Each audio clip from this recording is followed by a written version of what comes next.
बिस्मिल्लाहिर्रहमानिर्रहीम, अस्सलाम वालेकुम। आज हमने जो प्लेटिंग करनी है वो निकल प्लेटिंग है। मेरे पास एक वर्क पीस आपको नज़र आ रहा है, इसके ऊपर हमने निकल प्लेटिंग परफॉर्म करनी है। ये आपको नज़र आ रहा है ऊपर रस्टेड है, रस्ट सा लगा हुआ है। तो सबसे पहले हमने इसकी प्रॉपर क्लीनिंग करनी है। ये देखें, इसके ऊपर रस्ट सा लगा हुआ है और थोड़ा सा मुझे लग रहा है कि ऊपर कुछ डस्ट पार्टिकल्स भी हैं। तो इसकी हमने सबसे पहले प्रॉपरली क्लीनिंग करनी होती है। ठीक है, सरफेस प्रिपरेशन हमारा जो फर्स्ट प्रोसेस होता है वो अपने प्रॉपर आपने इसके ऊपर जो देखें, प्रॉपर आपने इसकी क्लीनिंग के लिए हमने ये ऊपर जो रस्ट है, जो भी पार्टिकल्स हैं, इसको हमने रिमूव करना है। ठीक है, सरफेस प्रिपरेशन जो है वो सबसे इम्पोर्टेंट आपका प्रोसेस होता है इलेक्ट्रोप्लेटिंग के अंदर। तो ये आपका फर्स्ट प्रोसेस इसके अंदर यही होगा कि आपने इसकी जो आपका वर्क पीस है उसकी प्रॉपर प्रिपरेशन करनी है। इसकी सरफेस को आपने क्लियर करना है। ठीक है, देखें आपके सामने बहुत ज़्यादा डर्टी भी मुझे लग रहा है और इसके ऊपर रस्ट भी लगा हुआ है। ठीक है, तो इसको हमने प्रॉपरली इसको रिमूव करना है। तो ये हमारा जो फर्स्ट प्रोसेस होगा उसको हम कहेंगे जी पिकलिंग प्रोसेस, एसिड पिकलिंग। ठीक है, ये मेरे पास एक बास्केट पड़ी हुई है, इसके अंदर मैंने एक सोल्यूशन बनाया हुआ है H2SO4। ठीक है, 50% आप H2SO4 इसके अंदर डालेंगे और 50% ही आप इसके अंदर वाटर डालेंगे और 70 और 30 की परसेंटेज भी आप इसके अंदर डाल सकते हैं। ठीक है, दोनों ही रेशियोज यूज़ कर सकते हैं। अब मैंने इसको वायर के साथ एक वर्क पीस को मैंने होल्ड किया है। अभी देखें, इसको मैंने प्रॉपर वायर के साथ इस तरह कर लिया है और अब मैंने ग्लव्स पहने हुए हैं। आपने भी जब भी कोई प्लेटिंग का प्रोसेस करना है तो आपने रबड़ ग्लव्स या जो मेडिकेटेड ग्लव्स है वो ज़रूर यूज़ करने हैं आपने। ये इसके अंदर आपको सोल्यूशन नज़र आ रहा है। अब इसके अंदर हमने वर्क पीस को डिप कर देना है। ठीक है, तो यहाँ पे हमने टाइम देना है 5 to 10 मिनट, आप इसको टाइम दे सकते हैं। अगर तो आपका डिल्यूट है 70-30 की रेशो है, मतलब 70% पानी है, 30% आपके पास H2SO4 है या HCl, आपने जो भी एसिड लिया हुआ है, तो टाइम कम दे लें। अगर 50-50 की आपकी है, थोड़ा सा आप टाइम ज़्यादा दे सकते हैं इसके अंदर। ऑलमोस्ट हमारे पास टाइम इसका हो गया, मैंने 5 मिनट यहाँ पे टाइम दिया है। इस कोशिश करनी है कि जो इसके साथ लग चुका है आपका एसिड, तो अपने अपने किसी जिस्म के किसी हिस्से पे ना लगे। जो आपके साथ जो सबॉर्डिनेट्स हैं, काम कर रहे हैं, उसको भी आपने बचाना है। तो आपने फिर इसकी प्रॉपर वॉशिंग करनी है। जब भी आप कोई भी केमिकल का प्रोसेस करेंगे उसके बाद आपने इसकी वॉशिंग करनी है। इसको हम कहते हैं वाटर रिंजिंग प्रोसेस। ये क्या होता है जी? Water rinsing process. इसके अंदर आपने प्रॉपरली वॉश करना होता है आपका वर्क पीस। तो साथ साथ पानी का फ्लो चल रहा होता है, पानी ड्रेन भी साथ साथ हो रहा होता है। तो अच्छी तरह आपने इसकी वॉशिंग कर लेनी है। अब मैंने इसकी जो वायर थी वो मैंने इसकी, अब मेरे पास ये आपके पास एक ग्राइंडर है। ठीक है, इसको पॉलिशिंग मशीन भी कह सकते हैं हम, बफिंग मशीन भी कह सकते हैं। ये वायर ब्रश मैंने इसके साथ लगाया हुआ है। ठीक है, हार्ड वायर ब्रश है एसएस की, जो इसकी वायर्स लगी हुई हैं। यहाँ पे आपने अपनी सेफ्टी के लिए गागल ज़रूर पहने, क्योंकि इसके अंदर से वायर निकलती है और आपकी आंख में लग सकती है। अब ये मेरे पास वर्क पीस है, अब मैंने अप्लाई करना है इसके ऊपर वह हार्ड वायर ब्रश। ठीक है, ये मेरे पास ये जो सरफेस ग्राइंडर है, बफिंग मशीन भी इसको कह सकते हैं, पॉलिशिंग ये गागल्स हैं, ये आपने ज़रूर यूज़ करने हैं, क्योंकि इसकी जो वायर्स होती हैं वो निकलती है और निकल में आँख में लग सकती हैं। फेस मास्क भी आप पहने। ठीक है, तो ये आपने ज़रूर देखना है। अब इसको मैंने ऑन किया, अब ये उसके ऊपर अप्लाई कर रहा हूँ। थोड़ा सा फोर्स आपने करना है जब आप वर्क पीस अप्लाई करेंगे वायर ब्रश। तो अब ये देखें, मैंने जो एरिया किया वो कितना क्लियर हो गया। ऊपर जो रस्ट था, जो रस्ट पार्टिकल जो भी था इसके ऊपर, वो क्लियर हो गया है। अब दूसरी साइड पे भी मैंने इसी तरह मुकम्मल आपकी सरफेस की मैंने यहाँ पे प्रिपरेशन करनी होती है। ये आपका सबसे फर्स्ट प्रोसेस होता है। आपने आपका जो वर्क पीस है उसके ऊपर अगर रस्ट है, डस्ट पार्टिकल्स हैं, जो भी आपके हैं, उसके आपने सबसे पहले उसकी सरफेस को क्लियर करना होता है। कोशिश करें आप लेदर ग्लव्स यूज़ करें, वायर्स आपके हाथ पे लगें तो आपको नुकसान कम से कम हो। मैंने देखें आपके पास ग्लव्स भी पहने हुए हैं, गॉगल्स भी पहने हुए हैं। देखें अब इसका बिल्कुल आपका जो वर्क पीस है वो क्लियर हो गया। पहले देखें किस कंडीशन में था, अब किस कंडीशन में आ गया है। ठीक है, थोड़ा सा अनइवन है। अब इसके हम, ये मेरे पास एक एमरी पेपर बेल्ट है। ठीक है, ये मेरे पास 120 का जो एमरी पेपर बेल्ट है, ये मतलब रफ कटिंग पर्पज़ के लिए यूज़ होता है। ये नंबर इसका लिखा हुआ है 120 है। तो इसके ज़रिए हम इसको यहाँ पे अब पॉलिशिंग प्रोसेस करेंगे। ठीक है, एमरी पेपर बेल्ट हम को कहते हैं। इसके ऊपर अप्लाई करेंगे हम, इसकी सरफेस को हम क्लियर करेंगे। ठीक है, ये आपको नज़र आ रहा है ना, अनइवन है, इसको हमने क्लियर करना है। अब जैसे मैं इसके साथ अप्लाई करूँगा, तो कोशिश करनी है कि आपने केयरफुली ये प्रोसेस करना है, क्योंकि जब आप इसको अप्लाई कर रहे हो तो ये बहुत ज़्यादा गर्म हो जाता है, रेड हॉट समटाइम भी हो जाता है। और बेल्ट से भी अपने हैंड्स को आपने बचाना है, क्योंकि जो मेटल को काट सकता है। तो आप, हमारे इंसानी हाथ तो फिर थोड़े से नाजुक होते हैं, तो इसके लिए ये हार्मफुल हो सकता है। तो इसलिए लेदर ग्लव्स यूज़ करने, और लेदर ग्लव्स के साथ साथ आपने थोड़ी सी खुद को भी अपनी अपने केयर करनी है कि इस बेल्ट के साथ आप, ये देखें जिन एरियाज मैंने अप्लाई किया बिल्कुल फाइन हो गया, और वहाँ से जो एरिया रहता है, आप ये देखें, आपको नज़र आ रहा है डिफरेंस, क्लियर नज़र आ रहा होगा ना, ये दोनों साइड कितनी क्लियर है।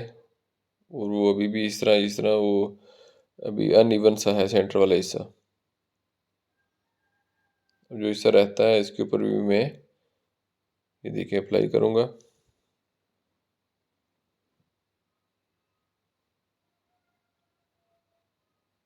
केयरफुली आपने ये सारा प्रोसेस करना है।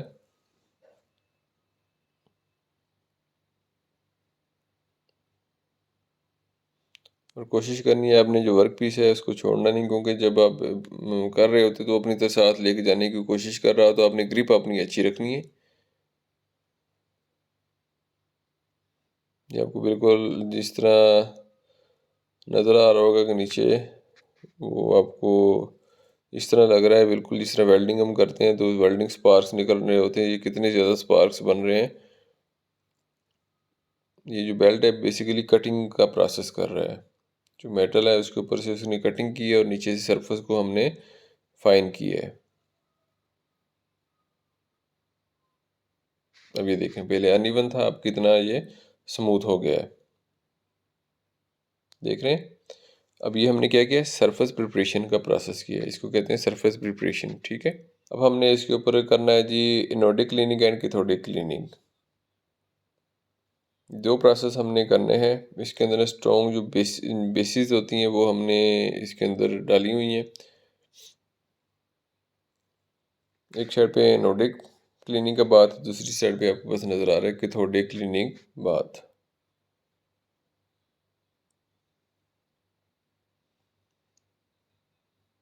ये मैंने जो इसके सॉल्यूशंस हैं वो आपके सामने आपको नज़र आ रहे होंगे। ठीक है, ये सारे सॉल्यूशंस इसके अंदर हमने डाले हुए, इसी क्वांटिटी के अंदर हमने इसके अंदर डाले हुए होते हैं।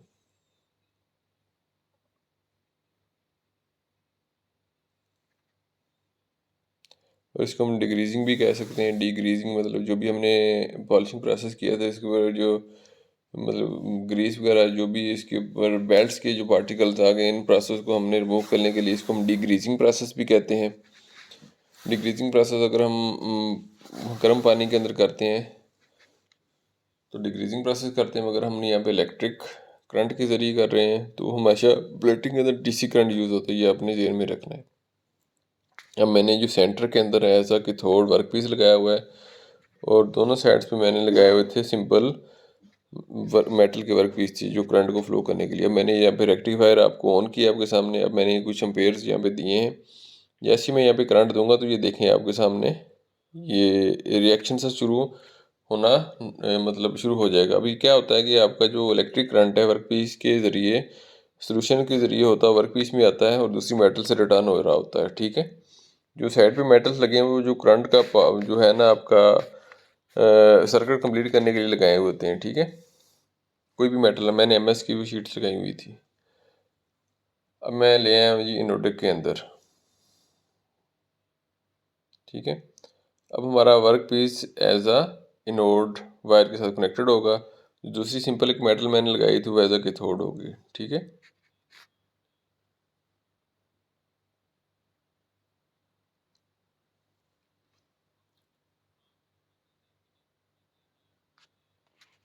अब ये प्रोसेस हमने एनोड क्लीनिंग कर रहे हैं। ठीक है, देखिए एज एनोड मैंने वर्क पीस लगा दिया है, पॉजिटिवली चार्ज है इस पर।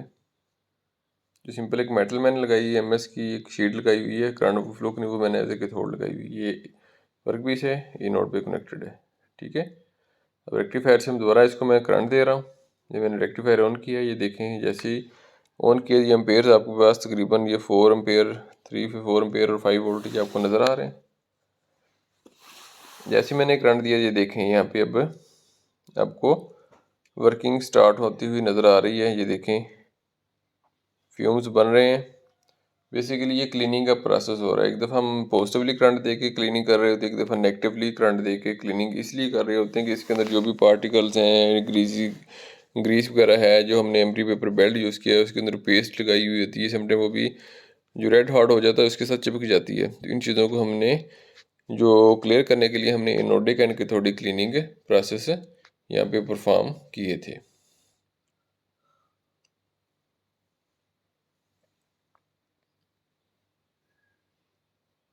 दोबारा मैं एक दफ़ा इसलिए कर रहा हूँ कि आपको दोबारा क्लियर हो जाए। अब ये देखिए मैंने एज अ कैथोड लगाया, कैथोडिक क्लीनिंग के लिए एज अ कैथोड नेगेटिवली जो आपका वर्क पीस पे नेगेटिवली करंट होता है। ये देखें नज़र आ रहा है ना आपको। अब सेंटर में मैंने आपको वर्क पीस लगा दिया है और दोनों तरफ जो है एनोड के तौर पे मैंने सिंपल मेटल लगाए हुए कि करंट का फ्लो होने के लिए। ये जो मैं आपको दिखा रहा हूँ ये सिंपल मेटल है, एमएस की शीट है। इस तरह दूसरी तरफ भी लगी हुई है, वो एक सर्किट कंप्लीट करने के लिए मैंने यहाँ पे लगाई हुई है। रेक्टिफायर ऑन किया है, जैसे ही ऑन किया है तो आपके पास एम्पेयर्स भी शो हो रहे हैं और ऊपर वोल्टेज भी शो हो रहे हैं, आपको नज़र आ रहे हैं। देखें 5 वोल्ट है।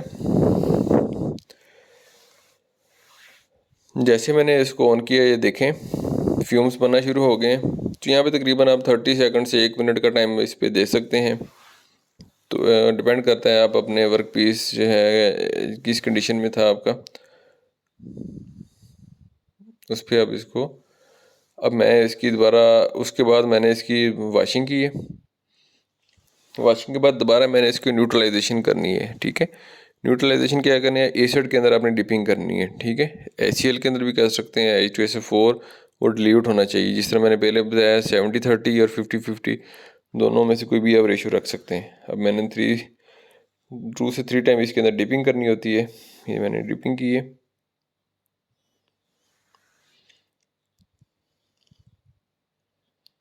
मैंने इसलिए थोड़ा सा होल्ड किया हुआ ताकि जो उसके साथ केमिकल था वो उसी के अंदर गिर जाए। मैं इसकी वॉशिंग कर रहा हूँ।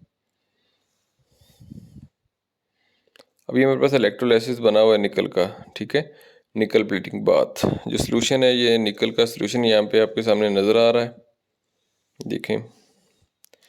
अब इसके अंदर हमने क्या करना है, वर्क पीस को as a cathode negatively charge होगा आपके वर्क पीस के ऊपर। ठीक है, ये मैंने यहाँ पे इसके अंदर हैंग कर दिया है।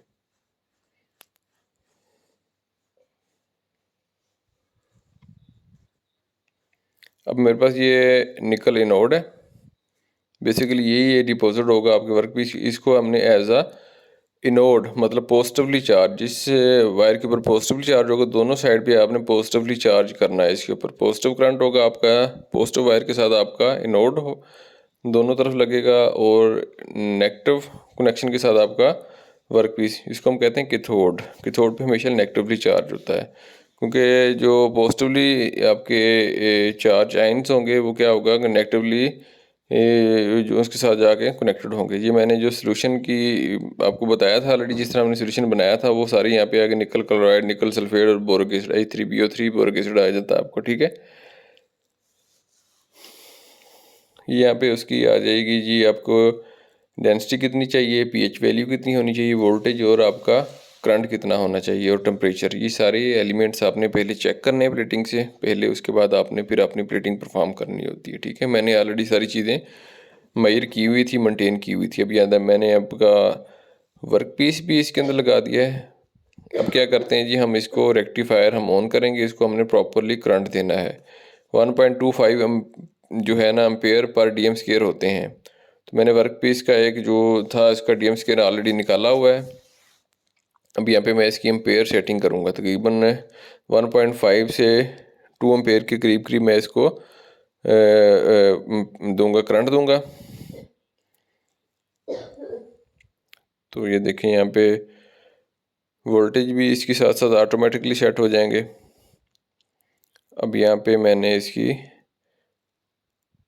ये देखें वर्किंग इसकी स्टार्ट हो गई। इसमें ज़्यादा पता नहीं चलता क्योंकि बड़ा स्लो सा प्रोसेस होता है। जब आप इलेक्ट्रिक करंट देते हैं उसके बाद भी इसके अंदर से कुछ फ्यूम्स बनते हैं, मगर वो इतने ज़्यादा विजिबल नहीं होते। अब इसकी ये देखें अब तकरीबन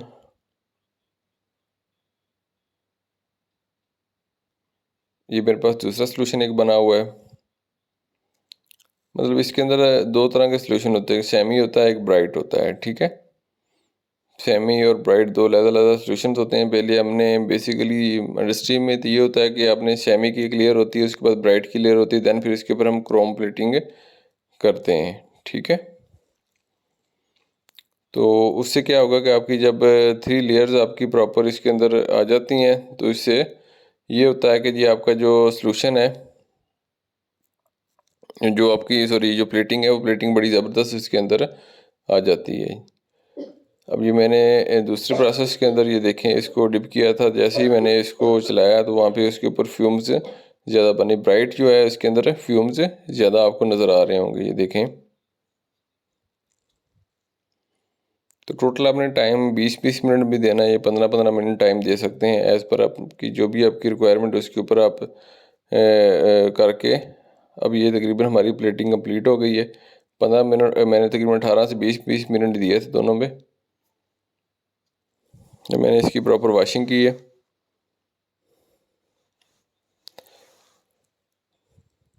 अब मैंने क्रोम जो है ना प्लेटिंग जो निकल के बाद आपने इसके ऊपर हल्का सा क्रोम आपने प्लेटिंग देनी है। वो तकरीबन मैक्रोन में होती है, 0.2 कह लें मैक्रोन की होती है, ज़्यादा से ज़्यादा इतनी ही होती है। जो हमारी निकल है वो 18 से 20 मैक्रोन तक इसकी लेयर डिपॉजिट होती है, मगर जो आपका क्रोम है बिल्कुल इसकी कम डिपॉजिट होती है। अब यहाँ पे मैंने लेड एनोड यूज़ कर रहा हूँ। सिक्का जो होता है ना लेड, उसके दोनों तरफ मैंने एनोड लगाने, ये देखें, इस तरफ भी और इस तरफ भी। ठीक है, तो प्रॉपर आपने इसका जो जिस तरह बाकी करंट देते हैं इसी को भी आपने करंट देना है। यहाँ पे आपने थोड़ा सा ख्याल करना है, इसकी जो फ्यूम्स है तो ख़तरनाक होते हैं। ठीक है, उससे आपने इसको अपने आप को बचाना है। जब आप इसको ऑन कर देंगे थोड़ा सा इस पर दूर हो जाएं। यहाँ पे तकरीबन हमने जस्ट देने हैं 30 सेकंड इसको टाइम देना है। ठीक है, क्रोम के अंदर ये कैंसर हैज़र्ड्स होता है, यहाँ से आप अपने आप को कोशिश करें कि इससे ख़ुद को बचाएं। मास्क पहने, रेसिप्रोकेटर पहने। तो यहाँ पे जो आपका करंट आपको नज़र आ रहा है, इसमें करंट थोड़ा सा तेज़ होता है। इसके अंदर तकरीबन कह लें कि आपका जो करंट है वो 5 से 6 एम्पेयर तक चला जाता है। ठीक है, हमारी अल्हम्दुलिल्लाह प्लेटिंग कंप्लीट हो गई। अब इसकी पहले वॉशिंग करनी है, दैन फिर आपको चेक करवाता हूँ कि इस तरह की हमारी जो प्लेटिंग डिपॉजिट हुई है। प्रॉपर आपने वर्क पीस वॉश कर लेना। अब ये देखें मिरर आपको रिफ्लेक्शन मिल रही है, बड़ी ज़बरदस्त और शाइनिंग वाली प्लेटिंग हमारी यहाँ पे हुई है। मेरा हैंड बिल्कुल आपको नज़र आ रहा होगा ऊपर, ये देखें बिल्कुल परफेक्ट जो इलेक्ट्रो प्लेटिंग इसके ऊपर जो निकल प्लेटिंग है वो आई है। ये देखें, ये साइड हमने इसकी जो पॉलिशिंग अच्छी की थी, तो जितनी सरफेस आपकी क्लियर होती है, क्लीन होती है, उतनी ही आपकी प्लेटिंग अच्छी आती है। ये आप देख सकते हैं बिल्कुल जो मिरर रिफ्लेक्शन है वो आपको यहाँ पे नज़र देखने को मिल रही है। उम्मीद करता हूँ जी आज की वीडियो आपके लिए काफ़ी हेल्पफुल होगी। तो अगर आपको लगता है कि वाकई वीडियो आपके लिए हेल्पफुल है तो चैनल को सब्सक्राइब करें, लाइक करें